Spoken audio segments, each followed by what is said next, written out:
एफडीएफ party की रहनुमा रुखसाना जमशेद की जानिब से नए मुंतखब होने वाले वज़ीर आज़म को मुबारकबाद पेश की, जबकि इनका कहना था कि साबिक वज़ीर आज़म इमरान खान अपना इस्तीफ़ा दे देते तो इनकी हुकूमत बच जाती और इनको आगे मुश्किलात का सामना भी नहीं करना पड़ता। लेकिन अब इमरान खान ने खुद अपने पैरों पर कुल्हाड़ी मारी है, तो जिसकी वजह से इनको बहुत मुश्किलात का सामना करना पड़ेगा। रुखसाना जमशेद का ये भी कहना था कि नए वज़ीर आज़म से अवाम को काफ़ी उम्मीदें वाबस्ता हैं, क्योंकि इन्होंने पंजाब में भी काफ़ी काम कराए हैं, जिसकी वजह से अवाम-उन-नास इनको पसंद भी करती है। जबकि हमारी भी यही दुआ है कि शहबाज शरीफ भी अवाम का ख्याल रखते हुए अवाम पर महंगाई का ज्यादा बोझ न डालें। इनका ये भी कहना था कि आने वाली हुकूमत पहले भी हुकूमत में रही है, जिसकी वजह से इनको हुकूमत चलाने का काफ़ी तजुर्बा है। नदीम सिद्दीकी, मेट्रो 7 पाकिस्तान। अपने लिए तो सब ही जीते हैं इस जहां में, है जिंदगी का मकसद औरों के काम आना।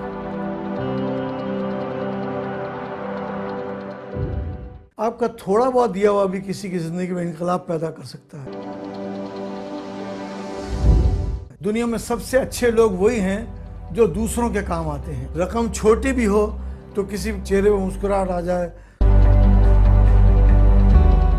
तो यकीनन आपका दिया हुआ अल्लाह की बारगाह में कबूल होगा। आइए अल मुस्तफा से राब्ता कायम कीजिए कि खुद आपकी जिंदगी में भी एक इनकलाबी तब्दीली आ जाएगी।